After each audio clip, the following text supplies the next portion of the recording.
Ok, entonces comenzamos con lo que es el inicio de la tutoría. Ok, habíamos visto antes un poco lo que fueron los antecedentes de la llegada de los europeos a el continente.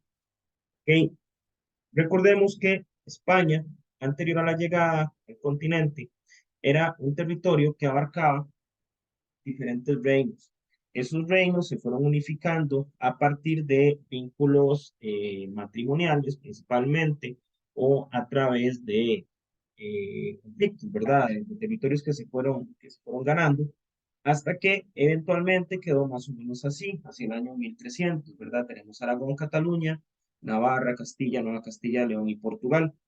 Hacia el año de 1492 vamos a ver la unión de dos reyes católicos que fueron Isabel y Fernando. Y se quedó más o menos con esta forma, ¿verdad? La corona de Aragón, la corona de Castilla, Navarra y Portugal. Esta corona es la que puede financiar los viajes de Cristóbal Colón, que son los que vemos acá detallados en color rojo. Estos viajes que están acá, que salen desde Cádiz, ¿verdad? Desde lo que sería la región de Sevilla, eh, ¿verdad? Todo esto por todo lo que es la cuenca del Cañar. Aquí tenemos otro punto importante que fue el descubrimiento de la Mar del Sur por Vasco Núñez de Balboa en el año de 1500. Que tenemos a Vasco Núñez de Balboa, inicios del siglo XVI. ¿Ok? Este, Posteriormente, una vez que los europeos llegaron, pues se fueron desarrollando los procesos en el Imperio Azteca, como posteriormente en el Imperio. En 503 sería la llegada al Océano Pacífico, ¿verdad? Y por ahí ya se empieza a hacer un tránsito hacia lo que es América. Y pues los europeos pudieron adentrarse, ¿verdad? Y poder tener un control efectivo, pues gracias a superioridad técnica, hacia elementos como los requerimientos, el concepto de guerra justa, entre otros. ¿Ok? Ahora, Costa Rica fue una región que se comenzó a explorar tardíamente. ¿Ok? Eh, Ustedes, a partir de la lectura que ya hicieron, más o menos en qué época o en qué año fue que se dio propiamente la incursión o el asentamiento más bien permanente de europeos en Costa Rica. ¿Quién me contesta esa pregunta?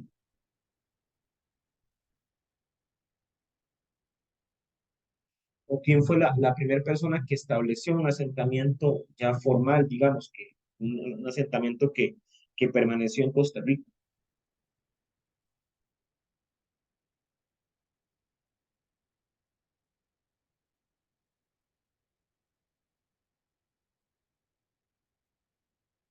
Ok, esto fue desarrollado por Juan Vázquez de Coronado, ok, hacia el año de 1565. Para esto, entonces, nosotros tenemos que separar la historia o podemos separar la historia justamente para pues ir viendo los diferentes periodos que la componen, ¿verdad? Todo este periodo que va desde la llegada de Colón hasta el asentamiento propiamente de los españoles en el territorio de Costa Rica, ese periodo se le llama conquista. Y después de la llegada de Vázquez de Coronado, a ese periodo se le llama colonia. Para el desarrollo del periodo colonial, vamos a tener diferentes rutas. Hay ruta por el Pacífico y otra ruta por el Atlántico. La guerra por el Atlántico, el Caribe, no tuvo tanto éxito porque las condiciones climáticas del Caribe y también la resistencia que establecieron los indígenas en el país llevaron a que estas no tuvieran éxito. Entonces, si nosotros revisamos el libro hacia la página número 16, vemos que en el caso de Costa Rica se van a identificar tres fases. Hay una primera fase que va de 1502 a 1560, donde se llevan a cabo expediciones por el Atlántico Caribe procedentes de Panamá y Nicaragua. Pues vemos que acá, ¿verdad? Nicaragua está hacia el norte, vemos que aquí la ruta que se sigue es a través del lago de Nicaragua, se cruza a través de... eh,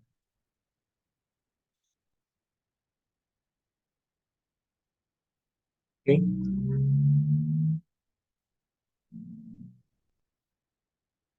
Ah, ok. Perdón, es que estaba leyendo un correo. Este,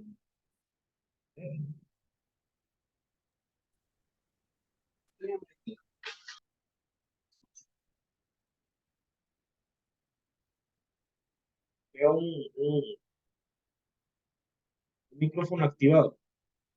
Ok, iban alguien a indicar algo. Voy a ver por error. Bueno, les decía, disculpen que las expediciones venían o bien de Nicaragua o venían desde el sur, ¿verdad? Desde el territorio de Panamá. Tomemos en cuenta que el proceso de conquista, vamos a buscar un mapa, el proceso de conquista, pues el primer punto que se establece, ¿verdad? Es acá, digamos, en la zona propiamente de Mesoamérica, es acá en el Imperio Azteca. Ese proceso eventualmente va a venir yéndose hacia el sur, ¿verdad? Primero con Hernán Cortés, luego con personajes como por ejemplo Pedro de Alvarado en Guatemala, y de ahí se va moviendo hacia el sur, hasta llegar a Costa Rica.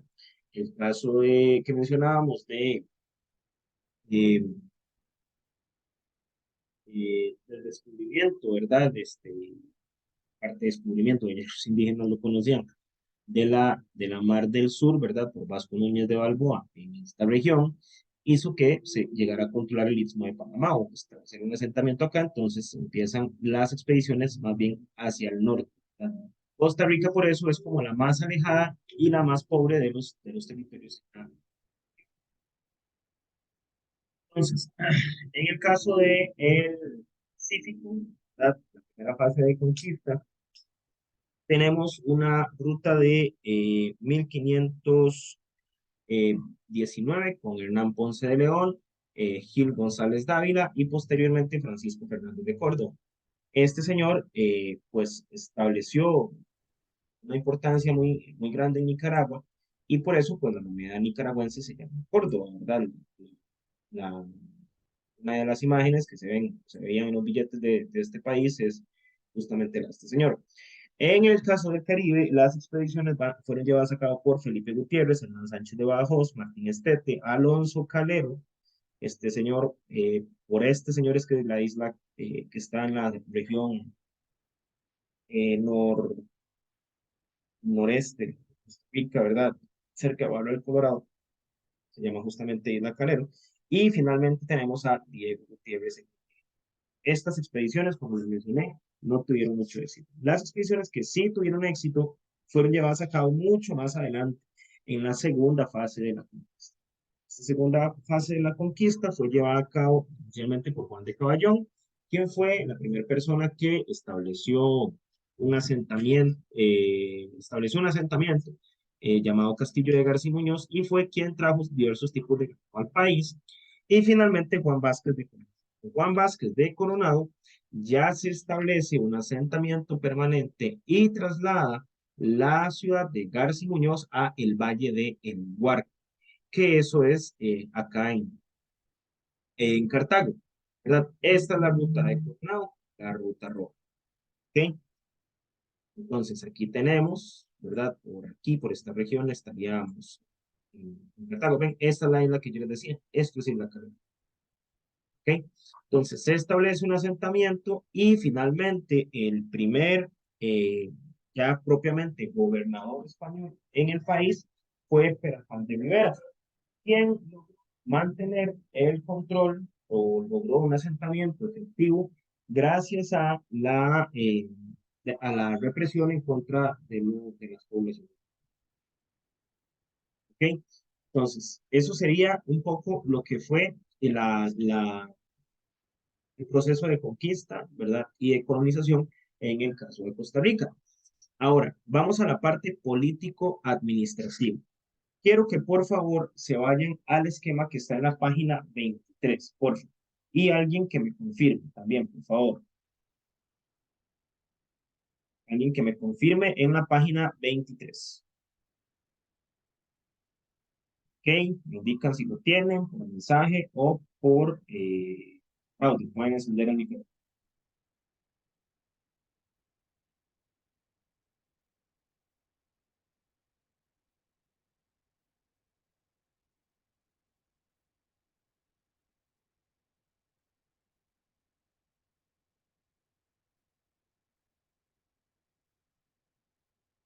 Página 23 tenemos lo que es la división político-administrativa del Imperio Español de América.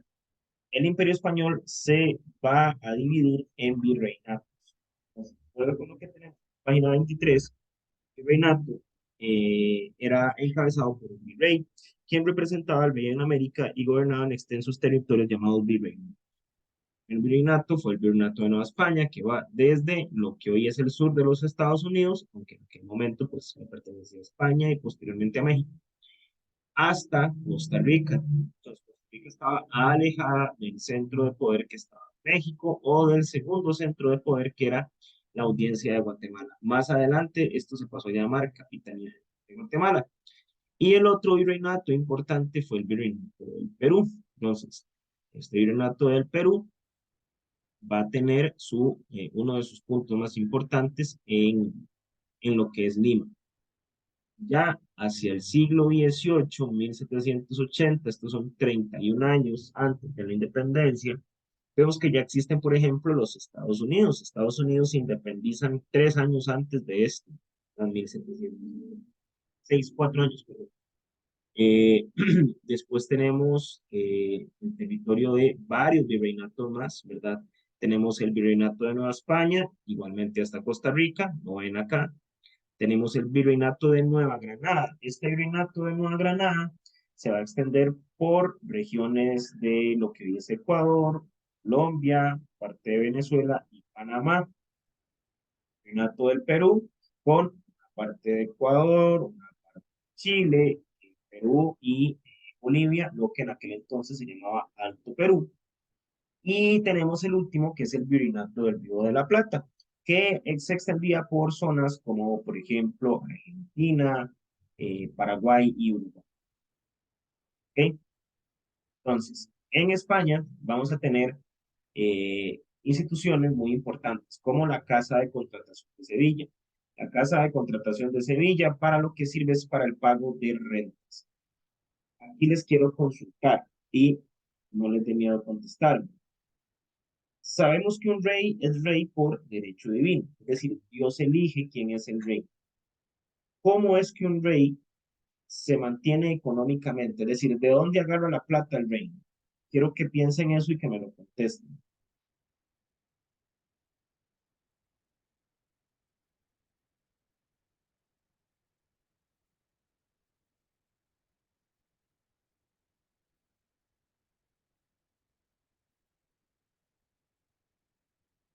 ¿De dónde se puede financiar un reino? ¿De dónde? ¿Cómo se pudo financiar el reino de España? La corona española.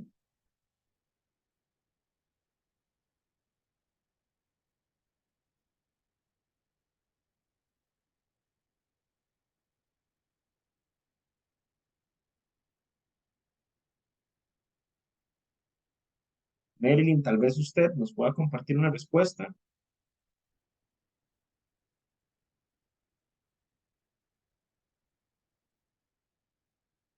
Bien, ¿de dónde se financia? ¿Qué venían a buscar ellos acá?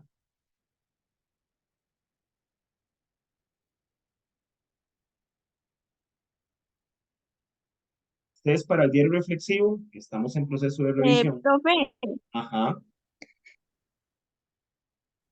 sería, bueno, en lo que leí decía que el oro y la plata era lo que mayormente ellos agarraban.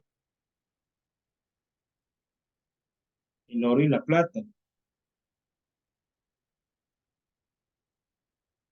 Ujú. Ok. ¿Cómo se llama, cómo se llama ese sistema? fundamentado en el oro y la plata. Eso es a lo que quiero que aterricemos. Ustedes La lo, ajá, la escucho. del mercantilismo, ¿no? Excelente, Mary, excelente. Entonces, de dónde salían los dineros con los que se administraba o con los que se mantenía la corona española? Pensando en este concepto de mercantilismo.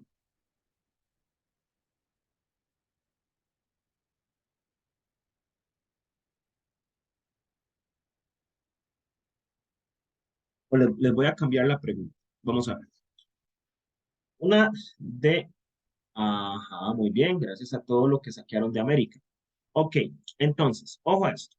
Resulta que la corona, uno de los elementos que tenía para poder llegar a conquistar tanto territorio fue por medio de expediciones particulares en nombre de la corona, eso lo habíamos visto acá.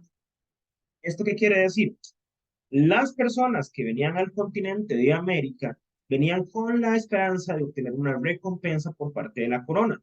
¿Por qué? Porque América les pertenecía. ¿Quién decía esto? El Papa. Acá, Tratado de Tordesillas. Esto fue creo que de lo último que vimos en la clase anterior. Entonces, como el Papa dijo que de aquí para allá es de América, es de España, perdón, ese territorio de América es de España, entonces eso servía como justificación para desarrollar una guerra en contra de las personas originarias del continente. Las personas particulares que hacían expediciones en la corona recibían títulos nobiliarios, es decir, lo nombraban caballero de algo, hidalgo, lo que sea, encomiendas y mercedes de tierras. Una merced de tierras es un territorio que podían ser varias caballerías de terreno. Una caballería eran 45 hectáreas. Entonces, esta persona con esa tierra recibía una encomienda de indígenas. ¿Qué era la encomienda? Concepto que también tuvieron que buscar para el diario reflexivo.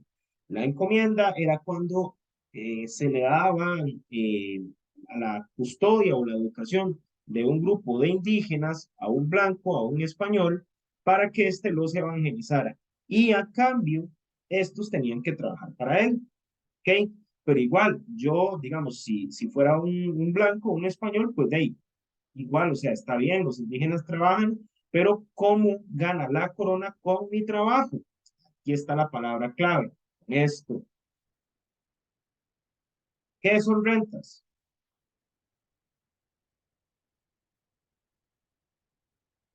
Impuestos. Entonces, por ejemplo, a la corona se le pagaba un quinto real, eso es un 20%. Entonces, de todo lo que usted explotaba, le quedaba un 20% a la corona y otro poco más a la iglesia. Entonces, la Casa de Contratación de Sevilla era un lugar donde los artículos que venían de América tenían que pasar por ahí y pagar su respectivo impuesto. Otra institución ya no tan económica es la audiencia, que era un tribunal de justicia.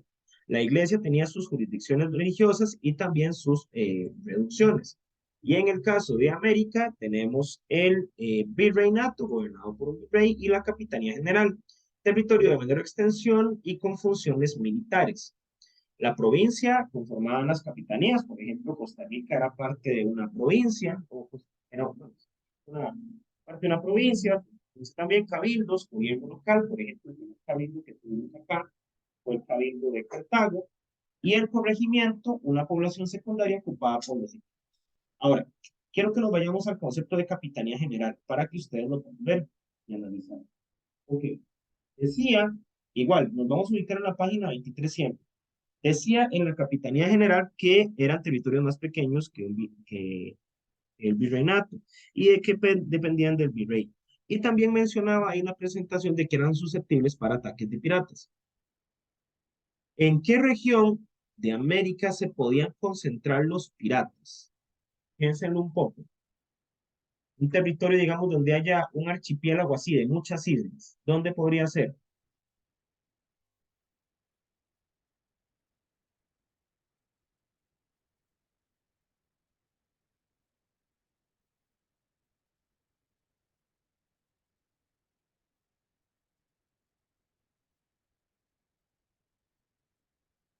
Pueden contestar o lo pueden escribir. Ah, y otra pregunta, ¿de dónde venían los piratas? Si el gobierno era español, ¿de dónde venían los piratas? Esa es otra pregunta. Analicen este mapa, véanlo bien.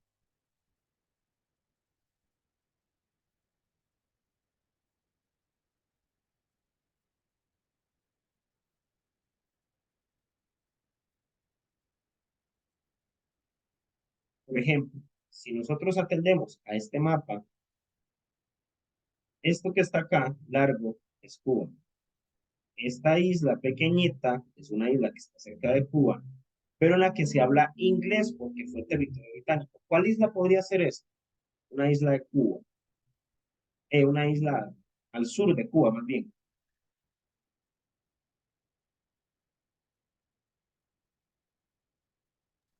Jamaica, Haití. Jama- Jamaica. Haití está aquí a la par. Ok, entonces, muy bien. Los piratas eran ingleses y franceses. Esos piratas, ingleses y franceses, ocuparon respectivamente los territorios de Jamaica y de Haití. De hecho, esta isla se llamaba la Española. La mitad es Haití y la otra mitad es hoy en día República Dominicana.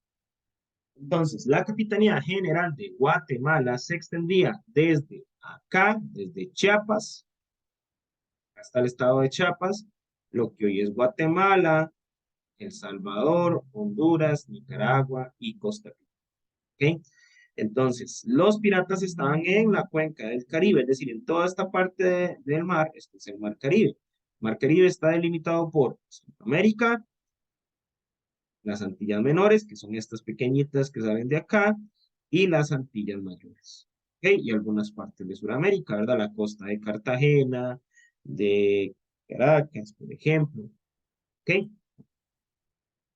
Ahora, en relación a la organización política del Imperio Español, estas personas pues eran élites políticas y económicas que tenían vínculos matrimoniales. Ellos practicaban mucho lo que era la endogamia.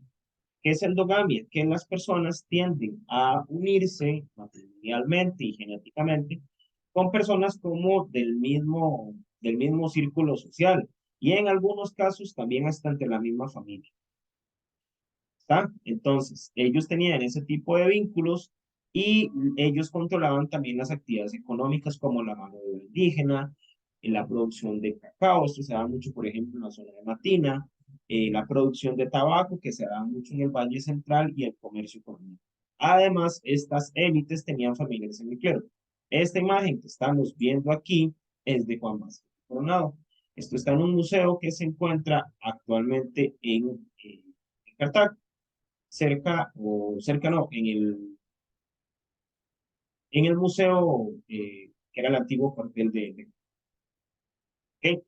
Ahora, para poder utilizar o para poder desarrollar ese proceso de conquista, se desarrolló el uso de la violencia.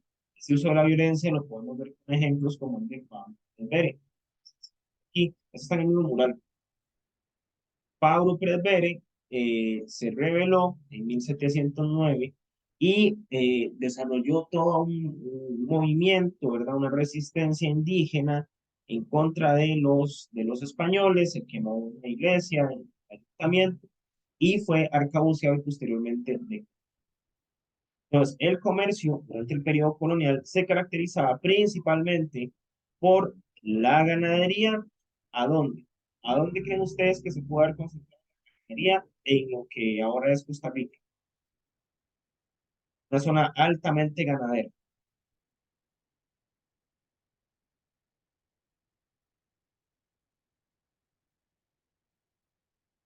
Cartago. No, en Cartago hay ganadería intensiva. Esto es ganado de tipo lechero.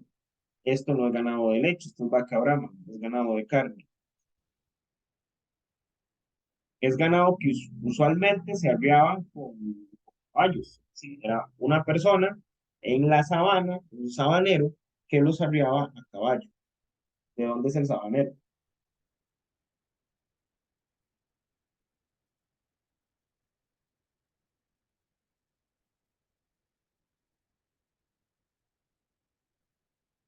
marcaste.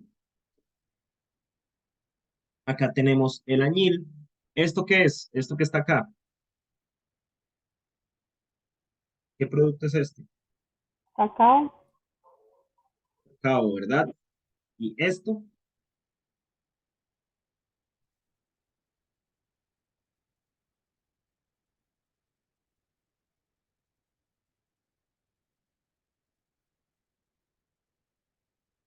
eso es tabaco. ¿Ok? Aquí todavía, no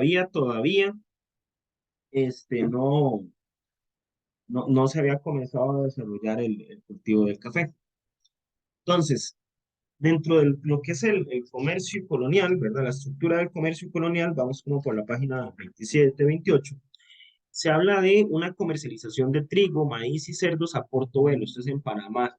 Y en el siglo XVIII se comenzó a desarrollar el cultivo de cacao en Matina. Esto inclusive se llega a extender hasta el Valle de Talamanca.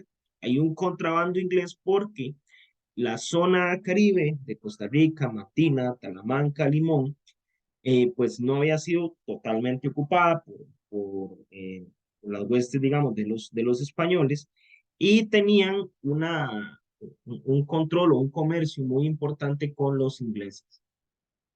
¿Ok? De hecho, a esa región, sobre todo a la parte Caribe, entre Nicaragua y Honduras, se le llamaba la nación misquita o la mosquitia, que eran pues personas entre indígenas, también personas afrodescendientes, que se asentaron o que se desarrollaron en esa región. Con el tema del contrabando es muy importante ver el papel de los piratas. Los piratas al inicio actuaban por cuenta propia, es decir, simplemente se dedicaban a saquear y a robar, pero eventualmente ellos se van a aliar con la corona inglesa o con la corona francesa mediante un documento que se llama patente de corso. Con una patente de corso, esta persona, este pirata, deja de llamarse pirata y se pasa a llamar corsario. Entonces va a hacer las mismas cosas que hacía como pirata, pero ellos van a recibir apoyo y van a darle también un beneficio económico a esta corona, a estas coronas, ¿verdad? La corona. En cuanto al tema de la posesión de la tierra, tipos de propiedades en la colonia, tenemos cuatro conceptos. Las mercedes de tierras, que eran regiones, grandes territorios, que la corona entregaba a las personas que quieran desarrollar iglesias o ayuntamientos. Las composiciones, por su parte, eran tierras que eran medidas y validadas por un juez para que se entregaran a su legítimo propietario. Mientras que los ejivos eran tierras comunales, ¿verdad? Donde podían ir a pastar, por ejemplo, animales, entre otras. Y los pardos o la puebla de los pardos era un espacio en el que convivían negros, mulatos y pardos o mestizos. Es decir, esto se encontraba a las afueras de las ciudades. Les voy a poner un ejemplo. En el caso de Cartago, acá vamos a ver el centro de Cartago propiamente es donde se encuentran las ruinas del templo de Santiago Apóstol, ¿verdad? Alguno pensaría, ocurre que se pueda establecer el centro de Cartago en la Basílica de los Ángeles, cuando en realidad eso estaría en la zona cercana a la Puebla de los Pardos, ¿verdad? No olvidemos que la Virgen de los Ángeles fue descubierta por una mulata, ¿verdad? Que fue, bueno, que le pusieron posteriormente el nombre de, perdón, se me confundió. Entonces, aquí nosotros tenemos una imagen de lo que es la depresión tectónica central. Y tenemos el volcán Turrialba, sitios más al norte, digamos, de Cartago, como Santa Cruz, Pacayas, Torres, Cervantes, Domínguez, Paraíso. ¿Ok? Acá está Cartago, San José, Heredia y Alajuela. Entonces, la densidad del centro de la población se va a comenzar a mover desde Cartago hacia San José. ¿Ok? Desde Cartago hasta San José que tuvo el nombre de Villa Nueva de la Boca del Monte, y Heredia, que se llamaba Villa Vieja de la Inmaculada Concepción de Iquique, y finalmente Villahermosa o La Alajuela, que después cambia el nombre a Alajuela. Esta expansión de la frontera agrícola se dio para la producción para el consumo interno, es decir, granos básicos. En el siglo XVIII tenemos el establecimiento en San José de la factoría de tabaco. ¿Qué es lo que hacía una factoría? Ellos comenzaban a trabajar el tabaco artesanalmente, ¿verdad? Lo secaban, entre otras cosas. Entonces vamos a tener una migración de Cartago hacia el Valle Central, que de principalmente mestizos despojados de sus tierras. Y en el caso de Guanacaste hay una mayor concentración de tierras, ¿verdad? Esta concentración de tierras va a estar en manos de pocas personas para quienes trabajan sabana. Otro elemento importante en el periodo colonial es el sistema de castas. ¿Ok? Entonces, si yo les pido que me indiquen cuál es la mezcla que resulta, o de la cual resulta, por ejemplo, un mulato, ¿cuál sería esa mezcla? Esa mezcla, digamos, racial desde el punto de vista de los españoles.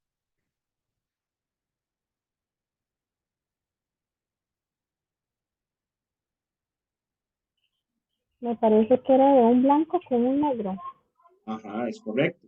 ¿Ok? Vean que este sistema, gracias Roxana, vean que este sistema era muy complejo, ¿verdad? Las castas en la Nueva España van desde español, mestiza, castizo, negra, mulato, mulata, morisco, chino, saltatral, lobo, zambaico, albarazado, cambujo, jíbaro, loba, calpamulato, tente en el aire, no te entiendo y torna atrás, ¿verdad? Entonces, esto pues para entenderlo un poquito mejor, lo podemos ver de manera un poco más resumida, digamos, obviamente aquí en el texto. En el sistema de castas, la cabeza, ¿quién iba a ser? ¿Cómo se llamaba la cabeza en ese sistema de castas? ¿Cómo se le llamaba al español que nació en España?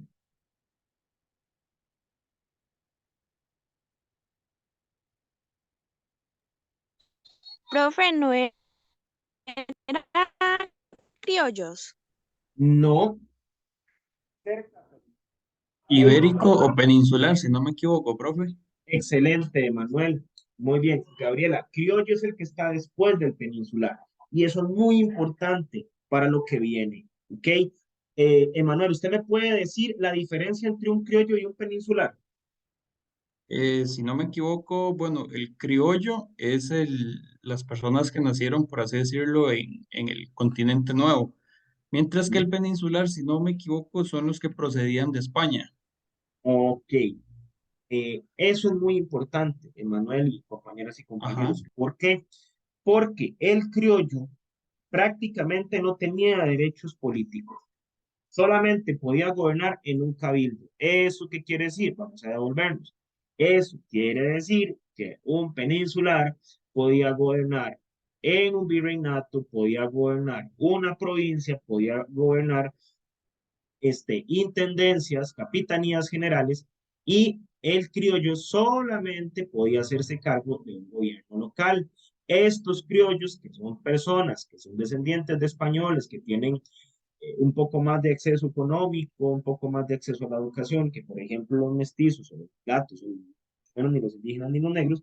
Entonces, estas personas comienzan a cuestionar un poco este sistema y comienzan a buscar un mayor poder político para eventualmente también tener un mayor poder económico. ¿Ya? Entonces, ese elemento es importante para verlo como un antecedente de los procesos de independencia. Respecto al sistema de castas, después de los peninsulares y los criollos, que mencionaron correctamente los compañeros, tenemos a lo que eran los mestizos, ¿verdad? Que es la mezcla de español con indígena, a los zambos, que es la mezcla indígena con un negro o una negra, y a los mulatos, que como mencionó correctamente también una compañera, era la mezcla entre el blanco y el negro, ¿verdad? Este color como ¿verdad? Como lo que nosotros conocemos popularmente como moreno, ¿verdad? esa tonalidad. Y finalmente tenemos los indígenas y los negros. ¿Ok? Los negros, los indígenas tenían que desarrollar una encomienda, ¿verdad? Esa encomienda podía ser de dos tipos, según lo tenemos en la página 36. Podía ser de servicio personal, donde el indígena trabajaba para un encomendero, y de tributo, donde pagaba algunos servicios. Mientras que en el caso de la esclavitud, pues podían ser heredados en dotes, ¿verdad? Un dote es algo que se paga cuando una pareja se va a casar. Y existía algo dentro de la esclavitud muy tremendo, que era la ley del vientre. Entonces, si el hijo de una esclava, pues el hijo de una esclava también iba a ser esclavo, ¿verdad? La esclavitud se extendía durante dos vidas. Y pues estos esclavos en Costa Rica, pues se dio, digamos, este proceso de venta de esclavos, ¿verdad? Eran utilizados o para el trabajo doméstico, personal y artesanal en casas de la gente. Ok, finalmente, dentro del periodo colonial, nos deja el último tema, que es Iglesia Católica y Cultural. Ok, dentro de los elementos más importantes colonial en América es justamente el tema del sincretismo religioso, ¿verdad? Aquí vamos a ver un choque entre tradiciones autóctonas y tradiciones cristianas. Entonces, por ejemplo, acá la imagen que estamos viendo es un dije de oro de Cibú con una imagen de la Virgen de los Ángeles. La Virgen de los Ángeles es una virgen morena, o la negrita de los ángeles. Eso no es casualidad. Vamos un ejemplo de una figura de culto. Virgen de Guadalupe de México también es morena. ¿Ok? Entonces, la Iglesia Católica desarrolló una imposición cultural reduciendo lo que ellos denominan idolatría, con cosas como el bautismo obligatorio o el establecimiento de familias. ¿Ok? Aquí tenemos, por ejemplo, una imagen de una iglesia colonial. ¿En dónde se encontrará esta iglesia colonial? La más vieja del país.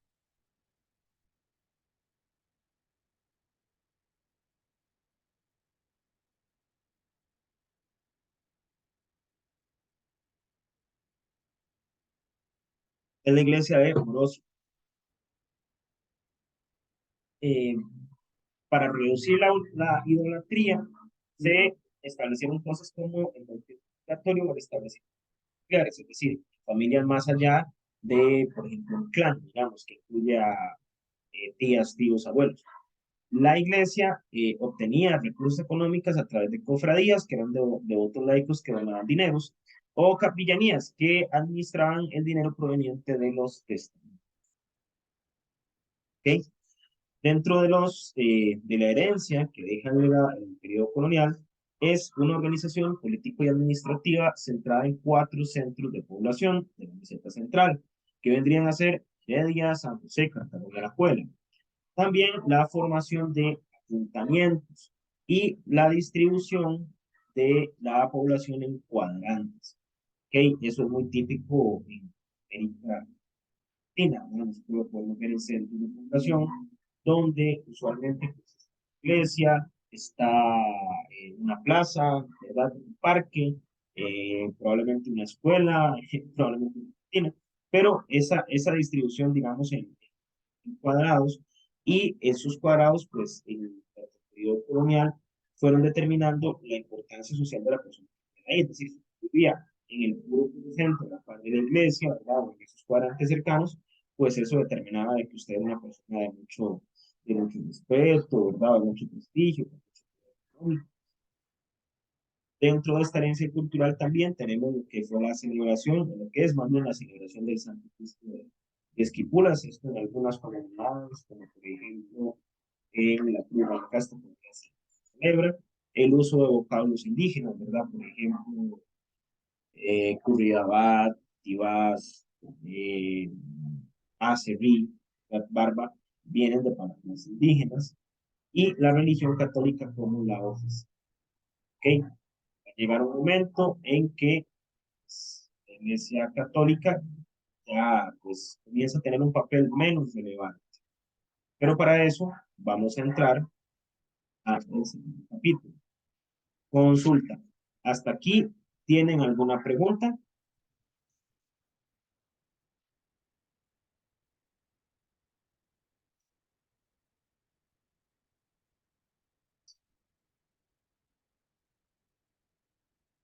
Ok, no. Otra consulta. ¿Están viendo la portada de la segunda presentación? Sí, ¿Sí se está compartiendo bien? Ok, listo. Entonces, retomamos un poco lo que mencionábamos antes. Hay dos elementos importantes para entender por qué se dan los procesos de independencia en América. Hay razones externas y hay razones internas. Dentro de las razones internas está lo que mencionaba Emanuel. ¿Qué era eso, Emanuel? O Roxana o quien quiera participar.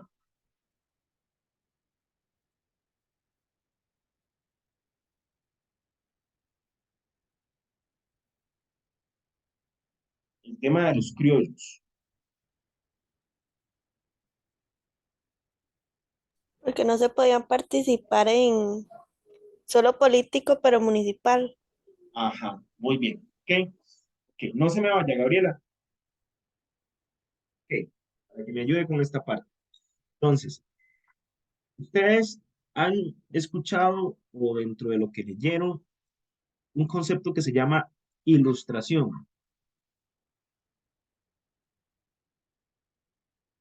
Lo escucharon en algún momento en el colegio.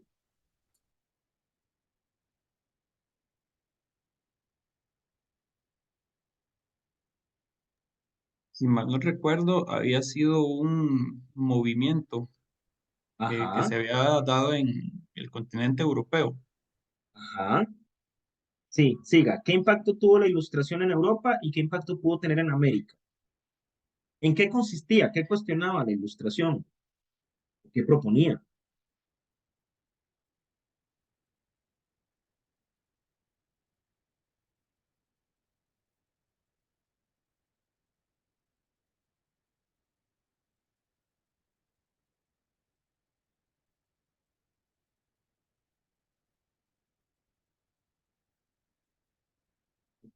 Ya lo vamos a profundizar.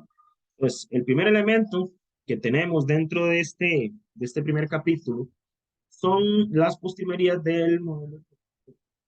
Se desarrolló por geográficas y de origen al manejo, diferenciado de condiciones laborales y sociales.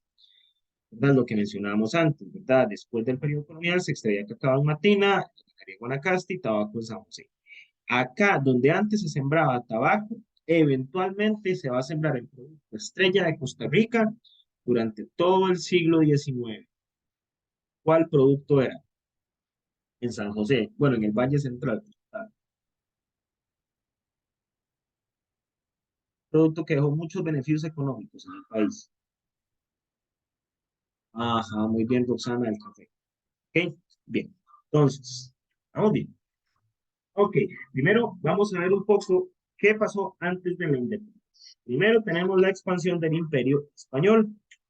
El Imperio Español comenzó con el matrimonio de Isabel la Católica y Fernando de Aragón. Ok, estos señores eran familia y su hija, Juana de Castilla, se va a casar posteriormente con Felipe el Hermoso o Felipe de Anjou. Okay, voy a mostrarles una cosa. Acá están viendo la presentación, ¿verdad? Voy a mostrarles una imagen.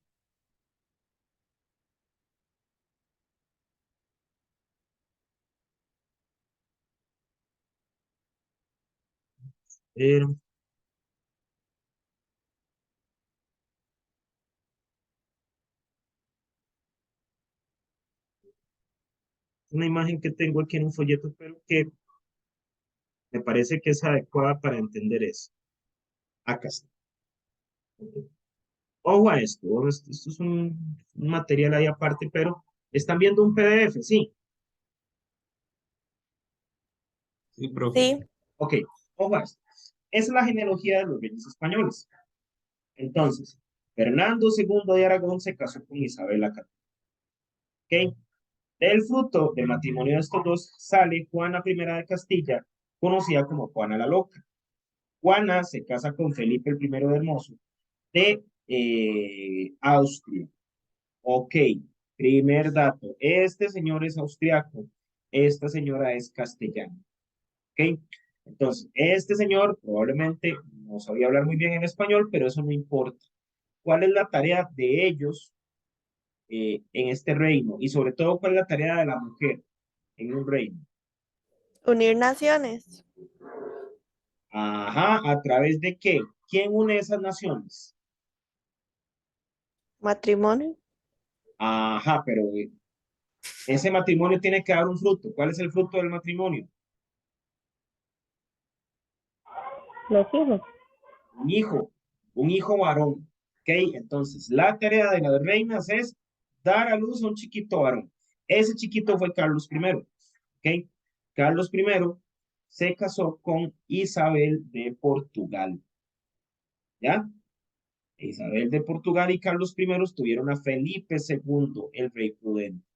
Tan prudente que tuvo 4 esposas: María Manuela de Portugal, María Tudor, Isabel de Valois y Ana de Austria. Ojo a esto.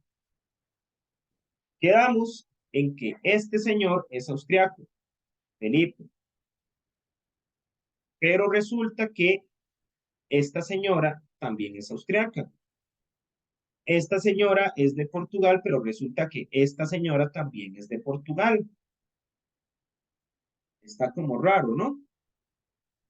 Porque si esta señora es Isabel de Portugal y ella es María Manuela de Portugal, quiere decir que algún vínculo tienen, porque son de la misma familia reinante, ¿cierto?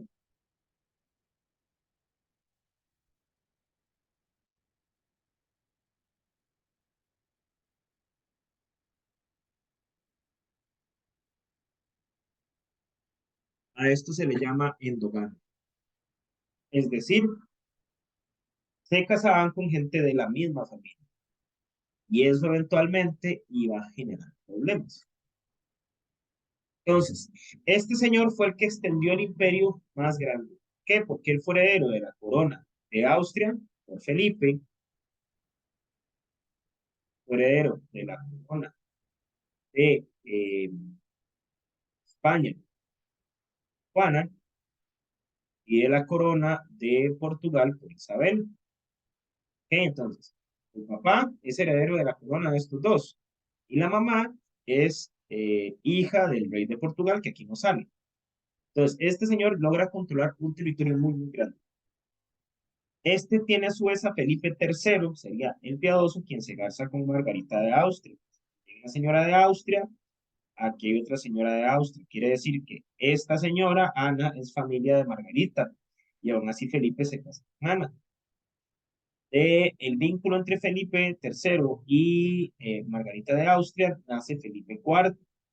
Felipe IV se casa con Isabel de Borbón, que es de Francia, y María Ana de Austria. Y de este vínculo van a nacer varios hijos, entre esos María Teresa de Austria y Carlos II. María Teresa de Austria fue la esposa de Luis XIV y Carlos II tuvo 2 matrimonios, María Luisa de Orleans y María de Neoburgo, pero no alcanzaron a tener hijos. ¿Ok? ¿Por qué sucede esto? Porque este señor no tenía las capacidades físicas para tener un hijo.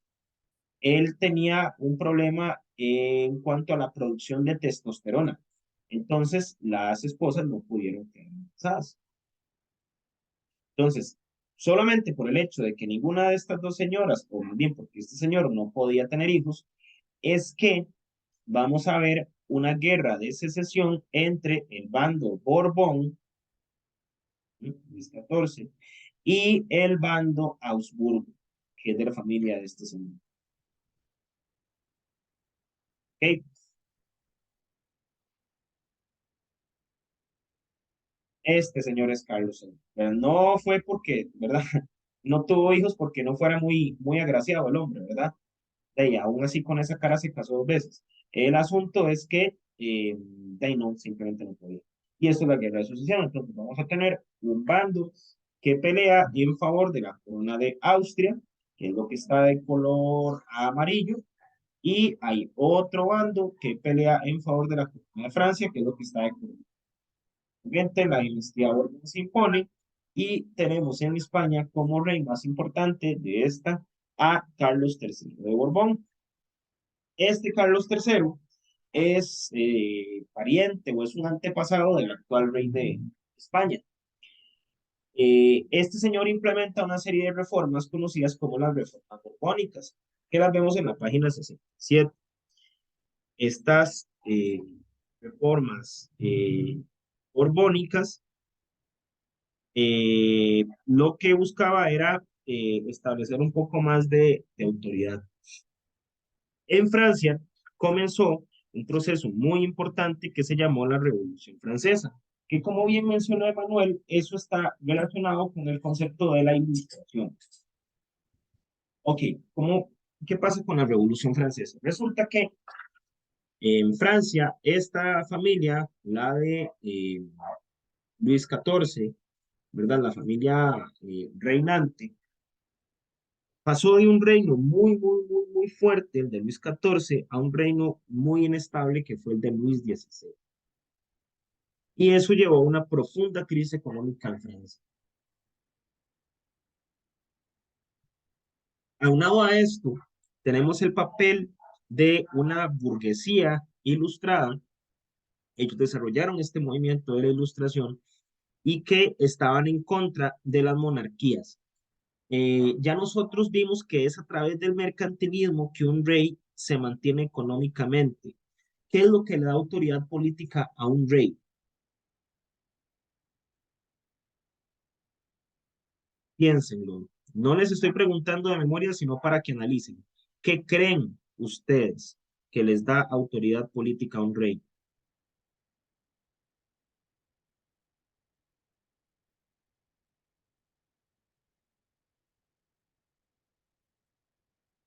La población.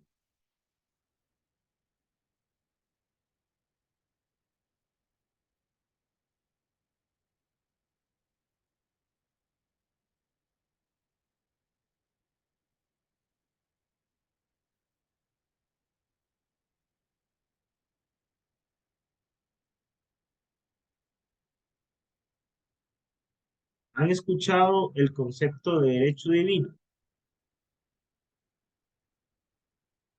No, ¿A qué le suena la palabra derecho divino?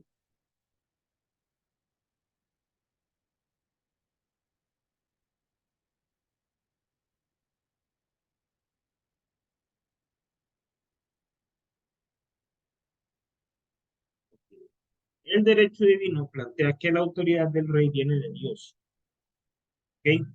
Entonces, eso es muy complicado porque estamos estableciendo, partiendo, desarrollando un gobierno a partir de la fe. Los ilustrados planteaban que los gobiernos se tenían que desarrollar a partir de elementos racionales, ¿ok? Como por ejemplo la elección de los ciudadanos. Resulta que cuando hay un rey, usted no es ciudadano, usted es súbdito, ¿ya? Entonces, ellos comienzan a cuestionar estas ideas y eso va a desarrollar el movimiento de la Revolución Francesa. Esa revolución pasó por varias etapas que llevaron a que en Europa se empezaran una serie de guerras que se llamaron las guerras napoleónicas. Quien después de la revolución asume el poder en Francia en 1799 y en 1804 es nombrado emperador. Él obliga al Papa a coronarlo como emperador en la Catedral de Notre Dame y comienza un proceso de expansión por Europa. En ese proceso de expansión, Napoleón invadió España, que es lo que dice este mapa. ¿Okay? Todo lo que ustedes ven de color, tonos verdosos, fue parte del imperio napoleónico, ¿verdad? De Francia, Napoleón era corso, entonces todo está bien. Las provincias ibéricas, esto es lo que hoy sería más o menos Croacia, el Gran Ducado de Varsovia, y los enemigos de Napoleón fueron Suecia, Gran Bretaña y Inglaterra. Napoleón cometió el error de invadir Rusia y pues fue derrotado. No obstante, hizo algo muy importante. Napoleón sacó del poder al rey de España. rey de España en ese entonces era un rey muy cuestionable que es Fernando VII. ¿Ok? Fernando decide abdicar a su trono, abdicar es renunciar al trono, en el hermano de Napoleón, José Bonaparte. Y a partir de ahí, en América y en España se reúnen personas de diferentes ayuntamientos en las Cortes Generales, donde rechazaban el gobierno de Bonaparte y decían que tenía que haber otra forma. A partir de ahí es que se comienza a desarrollar que fueron las Cortes de la Constitución de Cádiz. Eso llevó ese vacío de poder en España mientras el rey abdicó. El rey se fue en 1808 y regresó al poder hasta 1814. En ese cachito de tiempo comenzaron los procesos de independencia en Sudamérica, ¿verdad? En Argentina, Chile y también en la parte norte con Simón Bolívar. Y en el caso de Costa Rica, que es el que nos importa, Costa Rica se independiza porque se independiza México. ¿Por qué? ¿Qué vínculo existía entre Costa Rica y México? ¿Qué era Costa Rica para México o México para Costa Rica en el periodo colonial?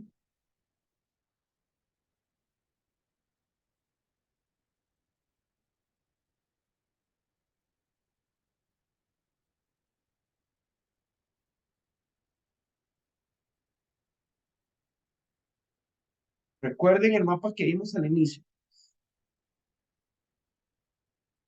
el esquema de la página 27, me parece. Costa Rica era una provincia que pertenecía ¿a qué? Tengan muy claro en eso para entender el proceso de independencia. ¿Era una provincia de quién? ¿De dónde? La Capitanía General de Guatemala. Muy bien, Emanuel, no se me vaya. La Capitanía General de Guatemala era una dependencia ¿de qué? Me imagino que de México, o no, de España. Nueva España, del Virreinato de Nueva España. Y el Virreinato de Nueva España era una dependencia de, ahora sí, México, de España. no, igual de España. Ajá, México era la capital del Virreinato de Nueva España. Ok, la Ciudad de México, por tal. Del Virreinato de Nueva España salen varias capitanías generales. Hay una en Yucatán, una en La Habana y otra en Guatemala. De esa Capitanía General de Guatemala salen varias provincias, que son los actuales El Salvador, Honduras, Guatemala, Nicaragua, Costa Rica. ¿Ok? Entonces, México se independiza y como México se independiza, les van a decir a los demás, hacia el sur, ¿ustedes qué van a hacer? Entonces, Guatemala firma el acta de independencia y hay una parte de Guatemala que dice, no, yo la verdad es que mejor me quedo. ¿Qué sería? Más adelante lo vamos a ver. El territorio de... aquí no hay un mapa de... El territorio de Chiapas. ¿Ok? Entonces, una vez que México firma la independencia, en Guatemala se decide tomar la decisión y se firma el acta el 15 de septiembre de 1821 para ratificar la decisión. Y se va, esa acta se comparte y se lleva por todo el territorio centroamericano. Solo que este proceso no fue del todo sencillo, ¿ok? En el camino se firmaron otras actas que planteaban otras posibilidades. Por ejemplo, el Acta de León o Acta de los Nublados. En esta acta se prevenía a Costa Rica de no tomar una decisión en el tanto no se aclarasen los nublados del día. ¿Verdad? Es como un plato de babas, ¿verdad? Está diciendo, no, no hagamos nada, ¿verdad? Entonces, posteriormente a esto, el acta llega a Costa Rica y finalmente se firma el 29 de octubre, tanto el acta de independencia como el de León, y declara oficialmente a Costa Rica como Estado independiente. Y se elige como forma de gobierno una junta de legados de los pueblos. Los legados de los pueblos es como los alcaldes. Los alcaldes para poder determinar o decidir una forma de gobierno particular. Esta junta de delegados de los pueblos plantean la necesidad de redactar una constitución, ya que ese es un estado independiente. Y esa constitución es otra cosa que el Pacto Social Fundamental Interino de Costa Rica. Y como forma de gobierno, una Junta Superior Gubernativa, es decir, un gobierno colegiado. Aquí quiero que analicemos el nombre del pacto. Esto también se conoce como Pacto de Concordia. Pacto Social Fundamental Interino. ¿Qué será esa palabra interino?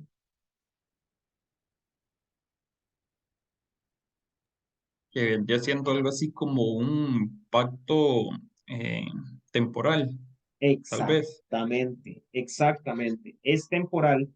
¿Por qué? Porque en aquella época no existía una absoluta claridad de qué era lo que más le beneficiaba al Estado. Existía la posibilidad de ser un Estado independiente, de hacer un Estado con Guatemala, de pertenecer a la Gran Colombia, donde también estaba Panamá, o de formar un Estado inclusive junto con México. Ok, entonces, como no existía claridad ni existía consenso, de hecho, cada región comenzó a agarrar para sus propios intereses, sus necesidades, pues entonces eso determina esa, si se quiere, ¿verdad?, temporalidad del pacto. Una vez que se da el proceso de independencia, tenemos un proceso de división al interno del Estado, donde una facción plantea la anexión al imperio de Iturbide, que tiene como su sede en México. Este señor Agustín de Iturbide fue quien eh, estableció la independencia de México de España mediante el Plan de Iguala y quería formar un imperio, ¿verdad? En lo que era el territorio correspondiente al virreinato. Esta opción de adherirse a México era apoyada por los sectores más conservadores de la población, que estaba compuestos por Cartago y Heredia, mientras que por formar una república independiente estaba apoyado por San José de la Cruz. Esto llevó a conflictos entre esas ciudades, que tuvo como uno de los más serios, el que ocurrió en 1823, donde los cartagineses buscaron la anexión a México por medio de las armas. San José y Alajuela respondieron con Gregorio José Ramírez, que tenemos eh, acá en el libro, y este bando es el que gana. En la página 71 tenemos a Gregorio José. Y se elige a San José como capital por primera vez. Antes de San José, ¿dónde estaba la capital? En Cartago. Cartago. En Cartago, correcto. ¿Ok? Esta disputa no se va a zanjar hasta la llegada del arquitecto del Estado costarricense. El arquitecto del Estado no es ni más ni menos que don Braulio Carrillo Colina, que si no lo recuerdan es el que sale en el billete de 1.000 colones. Ok, ya se estableció como forma de gobierno una Junta Superior Gubernativa, ya se tiene una constitución, que ya se sabe más o menos cuál es el camino. Ahora falta la delimitación territorial del Estado. ¿Ok? Ya tenemos un gobierno y unas leyes. ¿Ok? Para que exista un Estado, tienen que haber por lo menos 4 cosas: población, leyes, gobierno y territorio. ¿Ok? Aquí vamos a ver cómo se delimita el territorio. Entonces, Costa Rica, como provincia, ¿verdad? Estaba pues delimitado con Nicaragua y también con Guanacaste. Guanacaste era un partido o ¿verdad? Un territorio un poco más pequeño que una provincia. Se unieron electoralmente en 1812 durante las Cortes de Cádiz y había una división al interno de Guanacaste de ver si se apoyaba la anexión con Nicaragua o con Costa Rica. Ok, aquí para que no se me confundan. En la época, que esto ocurrió en 1824, a Liberia se le llamaba Guanacaste, a esta región, digamos, al norte. Y las otras regiones eran Santa Cruz y Coche, en la península. A Nicoya le convenía mucho la anexión a Costa Rica porque si usted sale con un barquito por aquí, por Nicoya, cruza Avangares, ¿cuál cantón está aquí a la par de Avangares? ¿De cuál cantón sale uno para entrar a Guanacaste? ¿O de cuál provincia sale uno para entrar a Guanacaste? Punta Arenas. Correcto.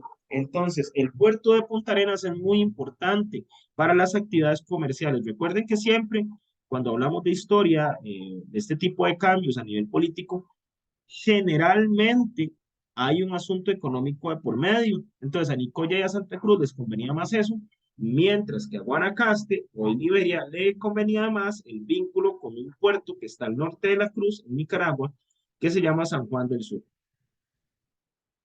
Ok, para esta época, Costa Rica ya no era un estado completamente independiente, sino que pertenecía a un cuerpo que estaba compuesto, perdón, por otros estados centroamericanos. ¿Cómo se llamaba esa institución?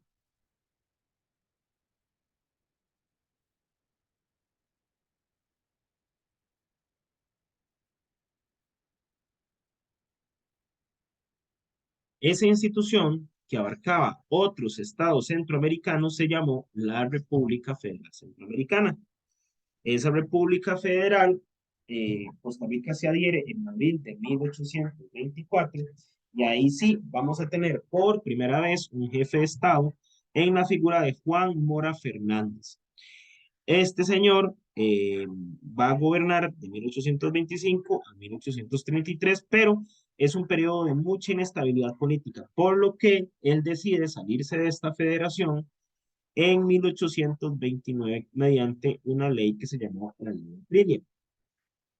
En esta ocasión fue la Junta o el gobierno centroamericano, la Federación de Estados, quienes establecen que Guanacaste le pertenece a Costa Rica. Esa decisión, pues, no fue del todo unánime, ¿verdad? Como sabíamos, Guanacaste, o mejor dicho, Liberia, hoy en día, pues prefería o le convenía más un vínculo con Nicaragua. Sin embargo, se establece, y el gobierno federal así lo dice, que el territorio eh, va a ser propiamente costarricense. La federación tiene pues algunos defectos, ¿verdad? Dentro de esos defectos está que tomó como base las constituciones de Estados Unidos y de Cádiz. No había muy buenas vías de comunicación. Vean, por ejemplo, esto, hablando de las vías de comunicación. El acta de independencia salió el 15 de septiembre, ¿verdad? Que se firma, y llegó a Costa Rica el 29 de octubre, o se firmó hasta el 29 de octubre. Es decir, eh, estamos hablando de, ¿verdad? Al 13 de octubre es un mes, al 29 de octubre es mes y medio que duró la llegada del acta, ¿verdad? Las vías de comunicación eran muy malas, eran trillos. Había una oposición de sectores conservadores y había mucha inestabilidad política en los Estados miembros. ¿Por qué? Porque no se tenía claro cuál era el camino. Si anexarse a un territorio más grande, si tratar de ser un Estado independiente, pero con términos económicos. Todo ese tipo de variables comenzaron a cuestionarse.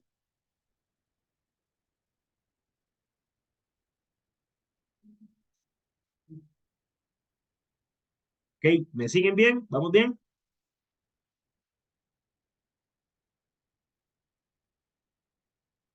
Ok, bien. Entonces, por ahí el tema de la federación queda un poquitito ahí como en el aire, ¿verdad?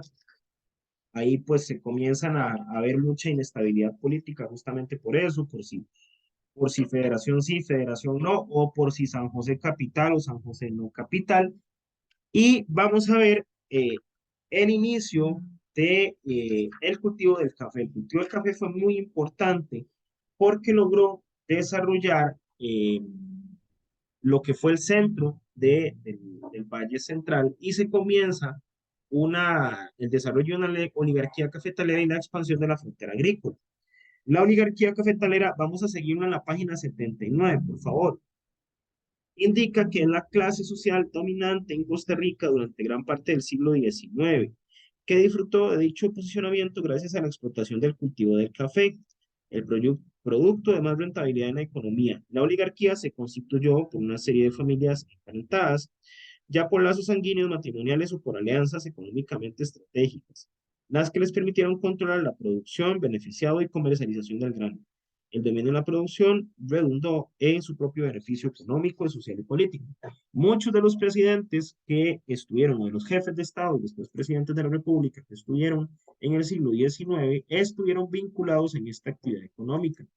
Por esta misma razón es que el periodo oligárquico, es decir, donde gobiernan las personas de la oligarquía cafetalera, y el periodo patriarcal, que es este primer periodo que estamos viendo justo después de la independencia, es un periodo de mucha inestabilidad política.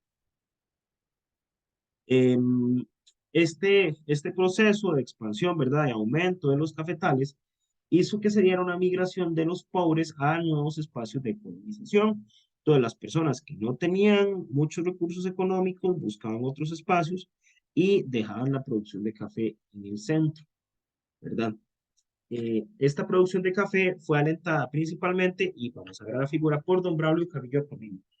Carrillo, ahora sí, Carrillo es el arquitecto del Estado.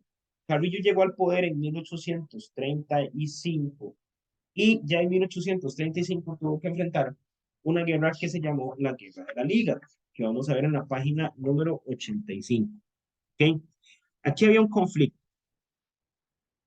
Recuerden que habían ciertos sectores que no estaban muy conformes con que San José fuera la capital. ¿Cuál creen ustedes que sea la región o la provincia con, con más oposición a que San José fuera la capital?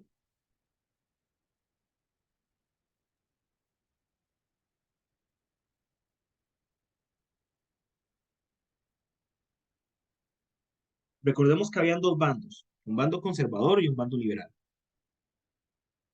De ese bando, ¿cuál creen ustedes que era la provincia más conservadora? De hecho, sigue siendo una provincia muy conservadora.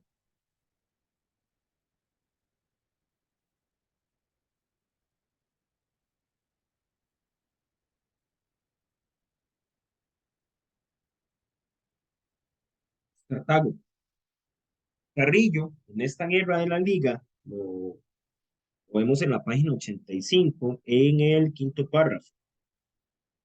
Dice así en el libro: al inicio de la administración de Carrillo se desarrolló la guerra de la Liga, que enfrentó a San José contra Cartago, Heredia y Alajuela, que pretendía derrotar la capital mediante la ley de la ambulancia. Esta ley de la ambulancia, Cartago, correcto, sí, Roxana y Meren. Esta ley de la ambulancia había sido establecida por el gobernador anterior, que, este, que fue José Rafael de Gallegos y Alvarado, y en esta guerra, eh, esta ley de la ambulancia, perdón, lo que decía era que la ciudad rotaba cada 4 años, es decir, la capital, no la ciudad, la capital se iba a mover de sitio cada 4 años, ¿verdad? Es una ley bastante lógica, si se quiere. Entonces, Carrillo llega al poder, establece definitivamente la capital en San José, y eso le valió lo que fue enfrentar esta guerra, ¿verdad? Con el triunfo de Carrillo en la guerra, estoy leyendo nuevamente el texto, San José consolidó su posición como capital y concentró un arsenal militar. Estas decisiones del jefe de Estado amainaron de manera temporal en Costa Rica la inestabilidad política de los localismos y provocaron que, debido a su carácter y mano energética para tomar decisiones, Carrillo se ha consolidado hasta la actualidad como un. Okay. Carrillo además fue muy inteligente. Él, al tener ese tipo de amenazas, ¿verdad?, por este tema de la capitalidad, traslada la ciudad a San José y traslada también los arsenales militares hacia San José. Y más adelante comienza a darle un mejor sueldo a los soldados. Entonces, claramente, de una persona con mejor ingreso, pues va tal vez haber menos problemas. Creó una academia militar, estudió, impulsó la educación del Estado, desarrolló leyes contra la vagancia en los juegos y también promovió lo que es la centralización del poder, que eso lo tenemos en la página 87 en el quinto párrafo. Dice así: como parte de su política controladora, centralizadora, perdón, destacó el interés por impulsar la educación pública a través del Estado. El jefe de Estado procuró que el proceso educativo se controlaran los jefes políticos de las autoridades, quienes focalizarían las demandas del Poder Ejecutivo en el ámbito de igual manera. Les tocó recursos a las escuelas de primeras letras y dotó de mejores condiciones a la Casa de Enseñanza de San Tomás, lugar donde se educaron miembros de la misma. Carrillo, producto de esta política, sufre un golpe de Estado a manos del líder unionista centroamericano de origen hondureño, Francisco Morazán. Morazán da un golpe de estado al 42 y la conversación en el Cote se decide preso Carrillo, pero finalmente es arrestado y ejecutado 15 de septiembre en lo que hoy es el Parque Central de San José. Ok, hasta ahí más o menos es el periodo patriarcal, tal vez un poquito menos, tal vez hasta Carrillo. ¿Ok? El periodo patriarcal se termina cuando se empieza a exportar café. La exportación de café se da en 1870. ¿Ok? Una consulta por aquí.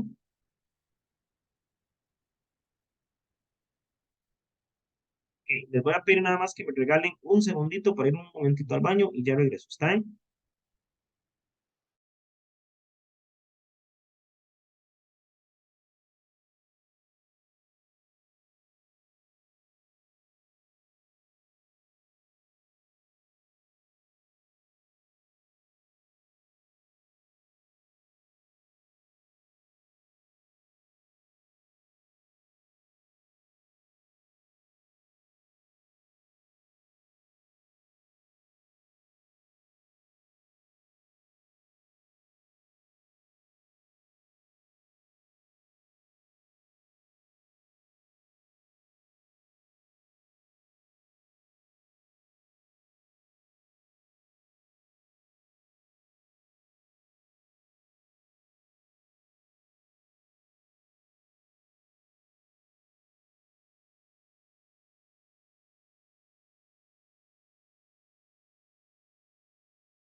Ujú, listo. Muchas gracias. Ok, acá tenemos ya propiamente al primer presidente de la República. ¿Ok? Este señor gobernó muy poquito. ¿Ok? Voy a ponerles otra imagen por aquí. Es una imagen que quería mostrarles para que comprendamos esto, toda su dimensión. ¿Ok? Mira,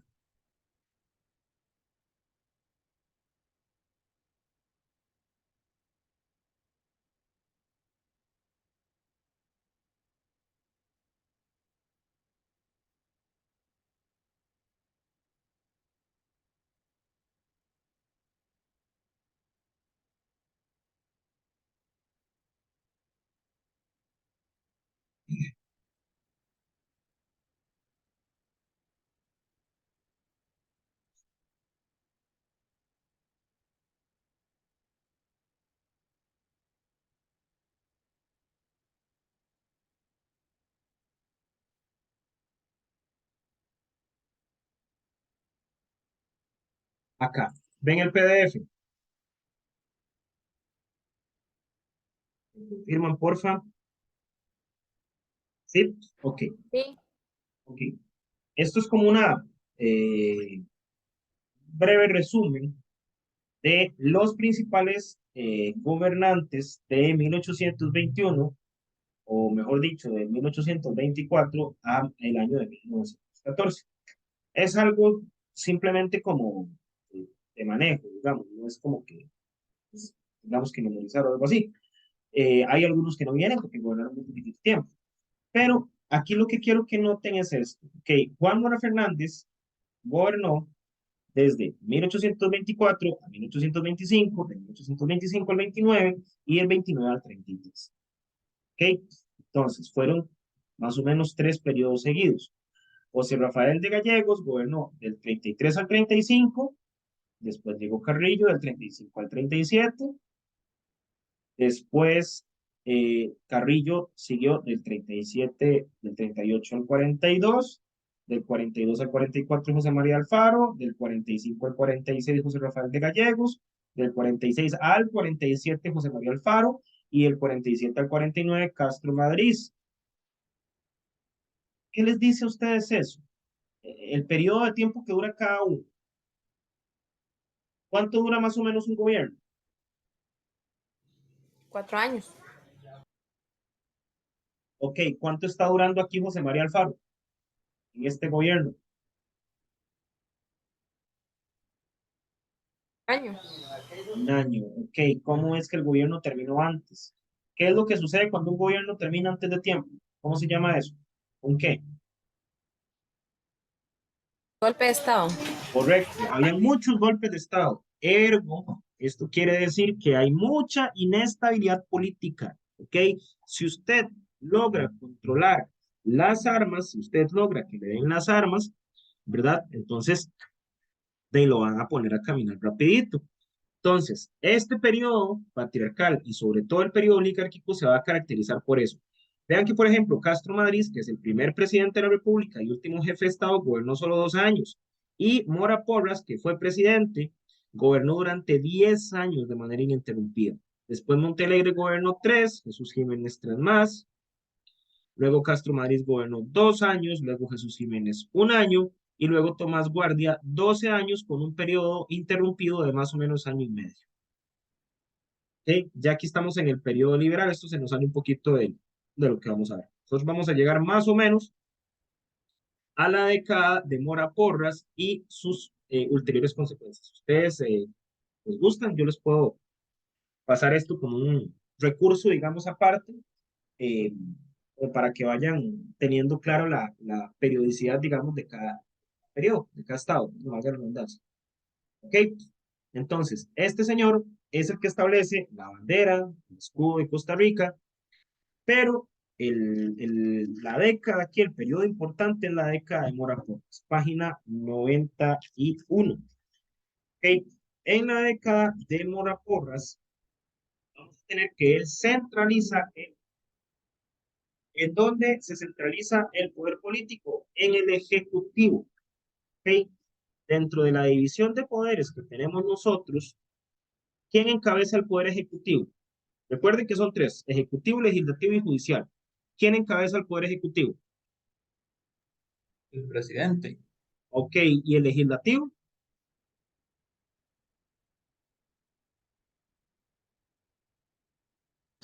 Diputados.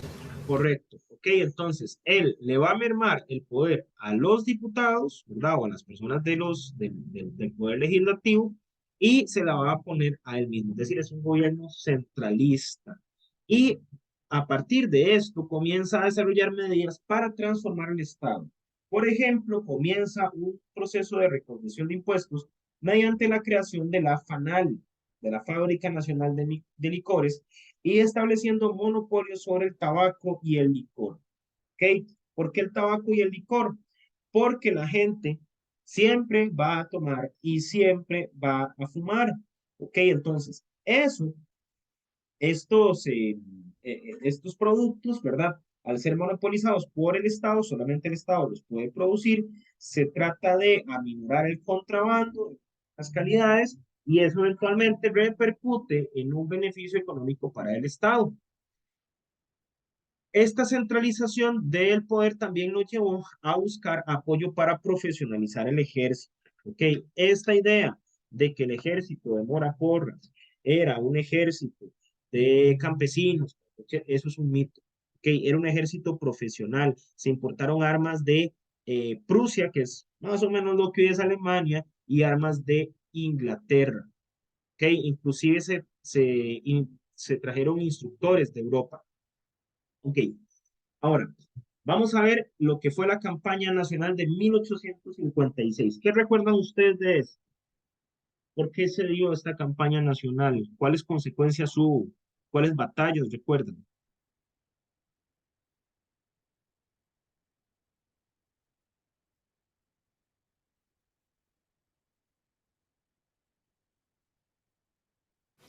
La batalla de Rivas y la de Santa Rosa. Ajá, ok. ¿Y qué pasó en esas batallas?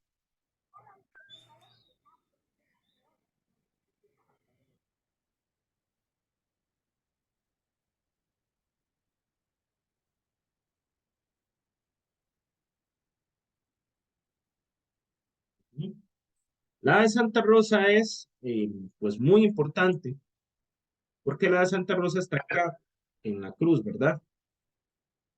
¿Ok? Entonces, acá se detuvo el paso de los filibusteros. ¿Cómo fue que los filibusteros llegaron en primer lugar acá? Bueno, en Nicaragua, al igual que en Costa Rica, había un conflicto entre liberales y conservadores, ¿verdad? ¿Se acuerdan que en Costa Rica los liberales estaban en San José y los conservadores estaban en Cartago? En Nicaragua pasaba algo parecido. Los liberales estaban en la ciudad de Granada, que está por aquí, y los conservadores en la ciudad de León, que aquí no vemos. León está como por aquí. ¿Ok? Entonces, tenemos ese antecedente. También tenemos lo que fue una guerra entre México y los Estados Unidos. ¿Ok? Y para eso vamos a irnos, perdón, a un mapita. Voy a buscar un mapita histórico por acá. Perdón.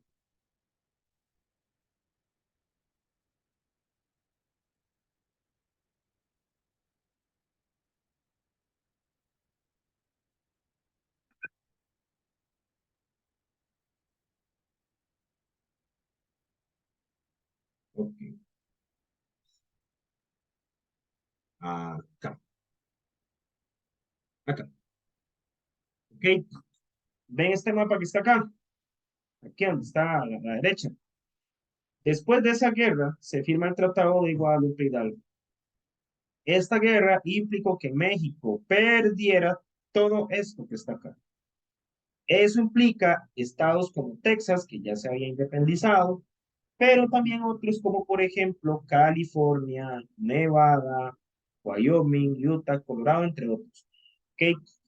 El asunto es que California fue un estado muy importante, porque en California se encontró algo que posteriormente hizo que mucha gente tratara de emigrar desde el este, los estados, desde el este de los Estados Unidos, desde acá, hacia el oeste. ¿Qué era lo que había en California que hacía que mucha gente migrara del este al oeste, al salvaje oeste?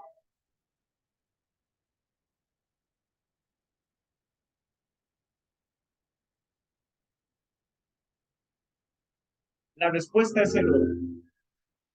¿Ok? Entonces,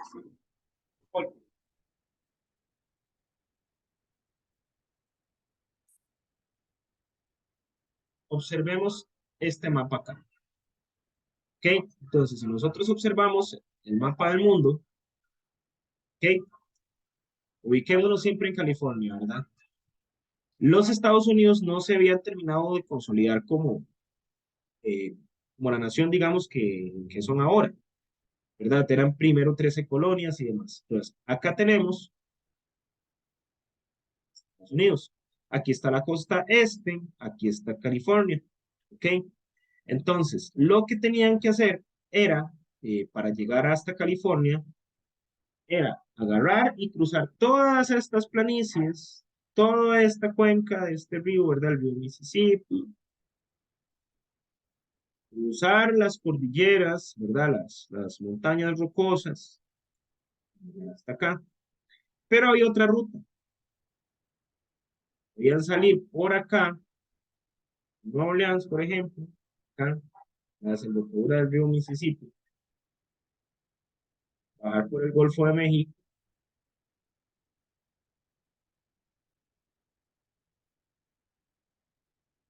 llegar a la boca del río San Juan, navegar, ping, hasta San Carlos, hasta la boca del río San Juan, en el lago de Nicaragua, atravesar el lago de Nicaragua,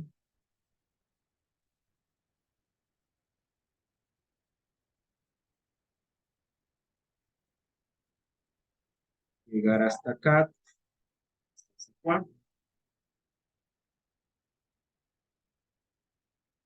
y cruzar hasta San Juan del Sur, que es uno de los puertos importantes acá. Y ya de San Juan del Sur, entonces, agarramos rumbo norte, navegamos y plin, llegamos a California con barcos de vapor. Esto que acabamos de ver en este mapa se denomina la ruta del tránsito. Entonces, eso quiere decir que Centroamérica tenía y tiene una importancia estratégica para los Estados Unidos. ¿Por qué? Porque es un istmo. Es un istmo. Un istmo es una franja delgada de tierra entre dos franjas grandes, entre Sudamérica y Norteamérica. Por eso acá se construyó el canal de Panamá. Este canal de Panamá atraviesa desde el puerto de Colón hasta el puerto de Ciudad. Pero en aquella época no existía canal de Panamá. Entonces, esta era una posible ruta. Otro elemento importante es el destino manifiesto. Estados Unidos en aquella época, ya un poco también, eh, pensaba que ellos tenían el destino manifiesto de controlar, digamos, los territorios menos civilizados, por así decirlo, del continente.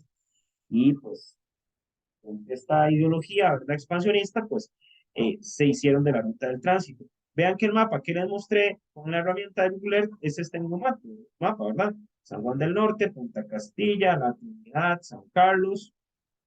La Trinidad es un punto muy importante. Castillo Viejo, San Jorge, La Virgen y San Juan del Sur.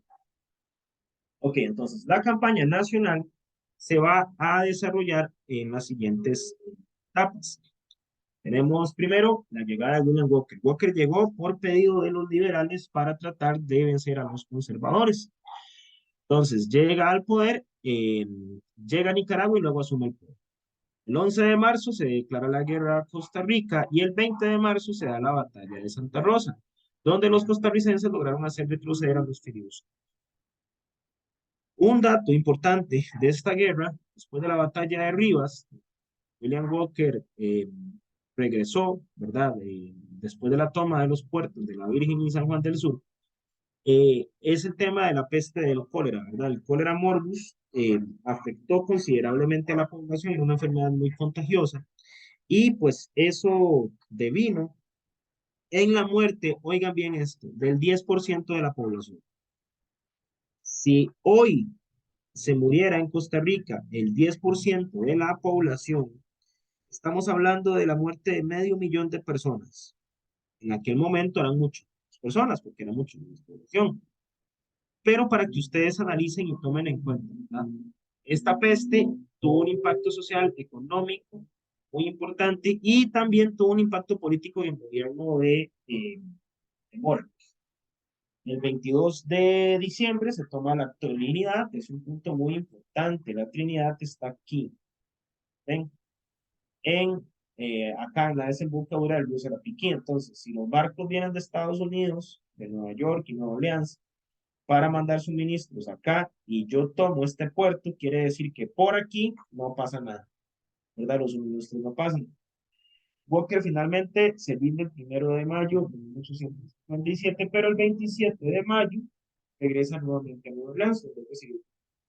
Finalmente vuelve a invadir territorio centroamericano. Después de 1857, la campaña nacional se extiende, digamos, a toda Centroamérica. De hecho, si ustedes observan el monumento nacional que está en San José, recrea un poco de eso, ¿verdad? Las 5 naciones centroamericanas en contra de Walker. Y es asesinado en el Fort. Ahora, ¿qué es lo que sucede después de la guerra? Esto vamos ya cerrando el capítulo. Hay una crisis económica, hay una situación inestable entre liberales y conservadores, hay un acuerdo de tratados de límites entre Costa Rica y Nicaragua, ¿verdad? El tratado Clayton-Bauer, y hay una injerencia política. Después de este periodo, van a disminuir las potestades del Ejecutivo, van a surgir dos bandos, la participación del ejército, el auge de la prensa y el desarrollo de la educación, como lo vemos acá. Este es el colegio más viejo del país. Se llama Colegio de San Luis Gonzaga. ¿Se encuentra en dónde?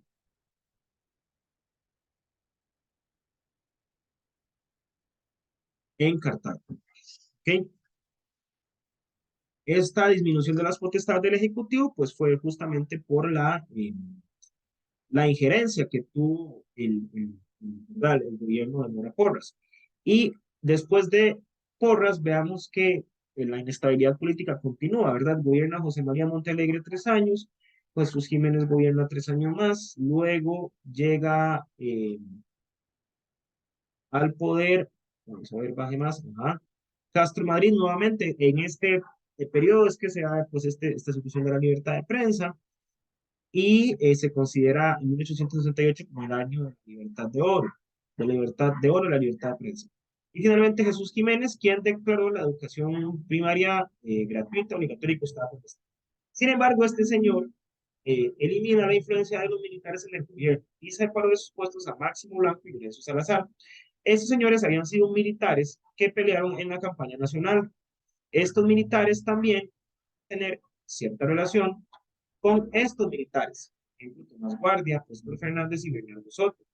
Tomás Guardia también peleó en la campaña nacional y va a ser fundamental para el periodo que vamos a ver próxima clase, que es el periodo liberal, que, y los voy a dejar con esta imagen, se concentró en dos actividades económicas, ¿okay? Que vemos acá y que de hecho de eso versan los trabajos de la infografía, ¿verdad? El segundo trabajo. ¿Qué vemos acá? ¿Qué es esto? ¿Qué están recolectando ellas?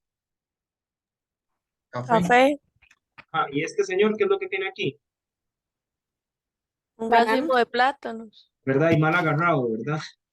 Esto porque este cuadro no lo pintó un costarricense, lo pintó un italiano. Esto está en la cúpula del Teatro Nacional. ¿Ok?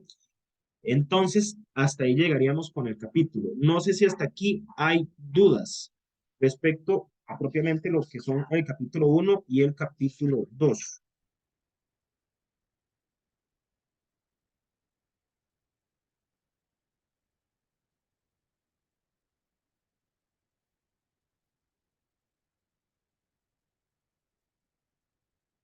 ¿Ok? No. Luego, respecto a temas de la plataforma, una acción. A partir de lo que son la contextualización que nosotros hacemos, hay, eh, hay actividades que son propias para el Centro Universitario de Talamanca y de Buenos Aires en relación, digamos, a los demás centros universitarios. Por un poco la dinámica socioeconómica, el tema que se trabaja propiamente para estos centros universitarios no es el café, ¿verdad? Sino es el tema propiamente esa es básicamente la única diferencia sustantiva, ¿verdad? Se califica igual, se utiliza la misma rúbrica y demás, solamente que el tema varía un poco.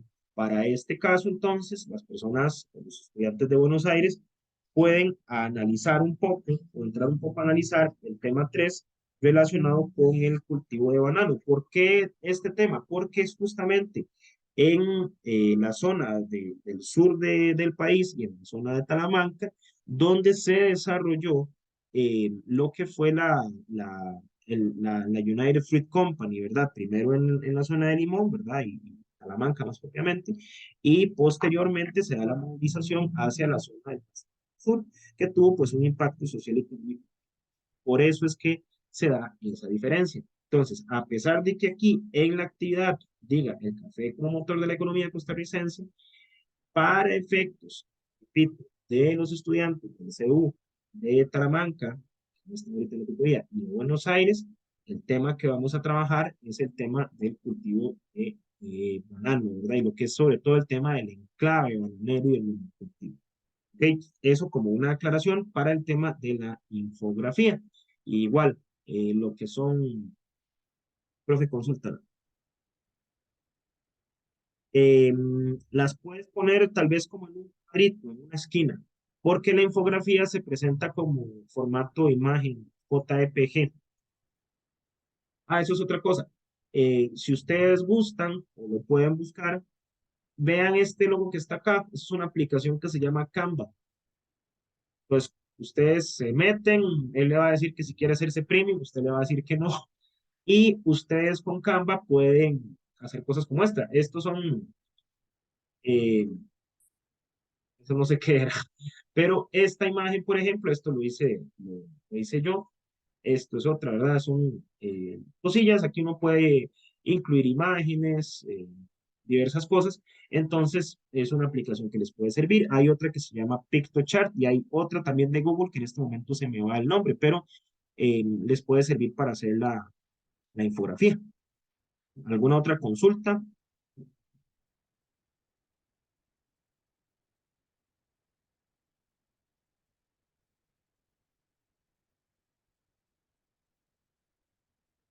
Ok, entonces si no hay más consultas, quedaríamos por aquí. Les voy a detener la grabación y estaríamos,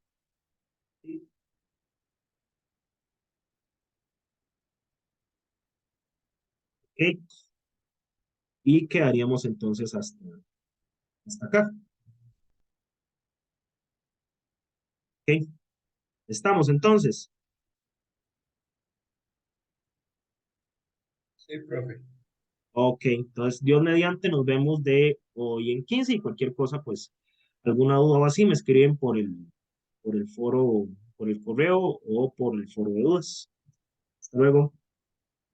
Hasta luego, profe. Luego, gracias. Hasta luego. Luego, gracias. Hasta luego.